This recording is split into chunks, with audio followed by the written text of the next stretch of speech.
It's actually 31. So only 14% got it right.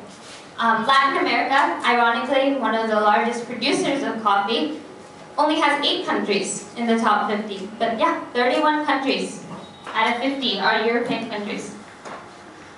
So next part is relationship building. So relationships are like sand sculptures. To go with a very odd analogy. They're beautiful to look at, but they're extremely fragile and difficult to build. The end result is great, and you want to appreciate it, and you want to look upon it as a gorgeous thing. But it takes a lot of effort to build it up, and it can be very easily broken. So, one that would have the fruit must climb the tree.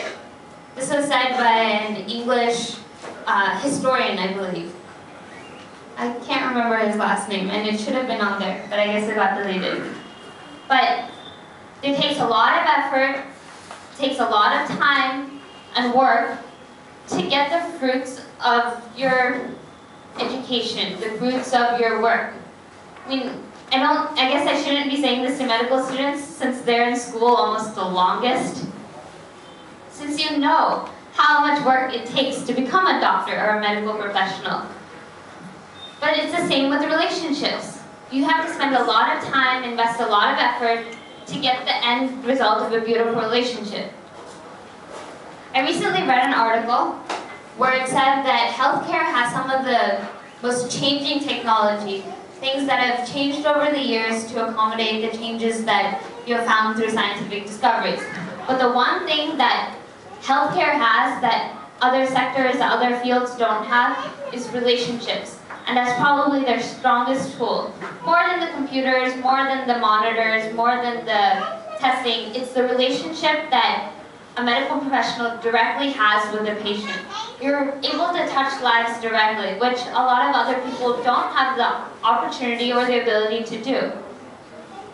So both sides, there is emotional investment. You will be emotionally attached in anything that you do. But how do you increase trust? How do you promote satisfying results? And how do you build and improve relationships? Simple. Humans are social beings. They like to be with other people. They like to talk. They like to communicate. Sometimes we have a hard time communicating with different people. Sometimes talking isn't necessarily the easiest thing. But when it comes down to it, humans like to be together. So capitalize on the fact that people are willing to trust one another. People are willing to be a part of a group. People are willing to open up to other people.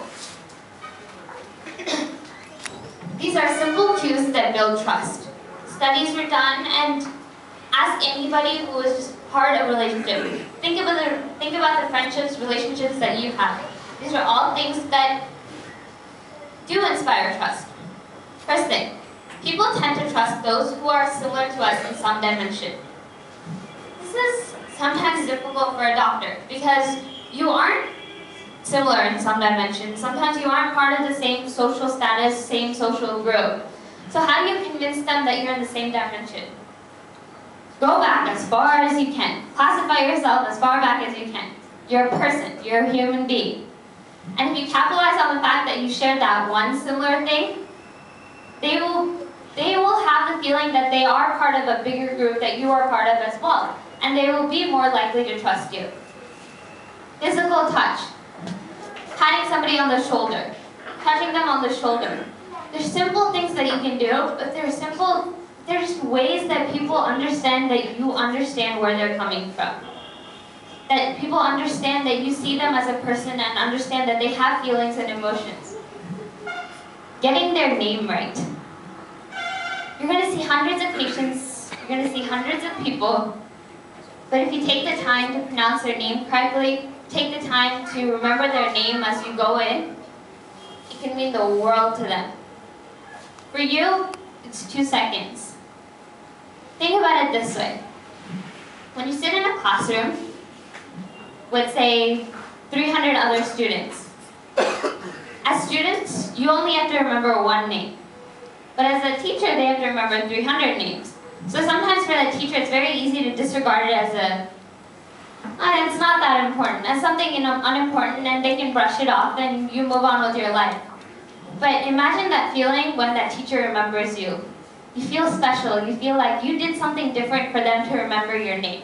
It's the same way for a patient. For you, it's a difficult thing, I know, but if you can get it right, it can mean so much to them.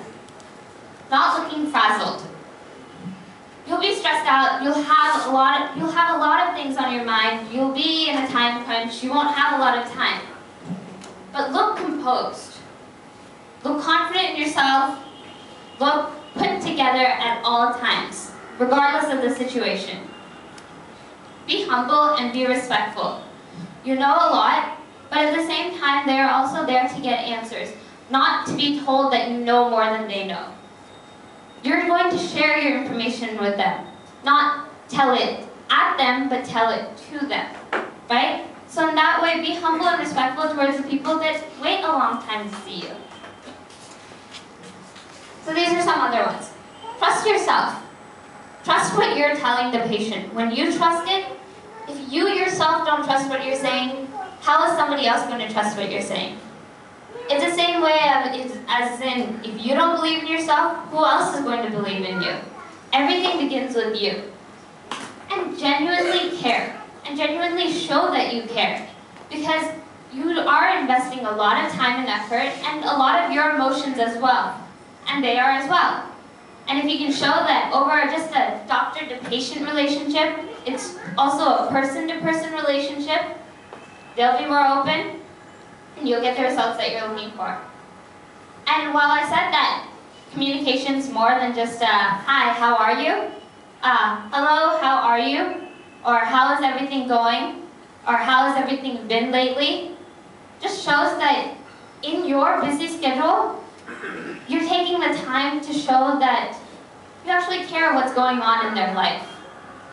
You may not actually want to know all the details of what's happening to their grandparents or what's happening to their uncles, but just taking that 2 extra seconds to just make them feel like you are can mean a whole new thing. And again, treat them as an individual and not just a case. It's easy to treat them as a case because you can use it in the future as an experience, and you can use it to lean back on, and you can use it to look for certain cues to diagnose a certain disease or disorder. But again, they are an individual, and there's a whole lot that comes with the whole package. Okay. What you want to inspire in them is epistemic motivation. It's largely used in a business sense, but it's the desire to process information thoroughly and thus grasp the meaning behind others' emotions. So what they usually talk about it as is high epistemic motivation and low epistemic motivation. And more than the managers or the leaders, it's in reference to the employees. And what it basically means is how much motivation the employees have to look at the emotions shown by their leaders or their managers, to take those cues and to continue with it. So what you want to do is inspire high epistemic motivation in your patients, in the people that you're looking after, for them to want to understand what you're telling them, and for them to want to look at the emotions that you're showing on your face, to take them as cues to use them in their life or to use them in their treatment.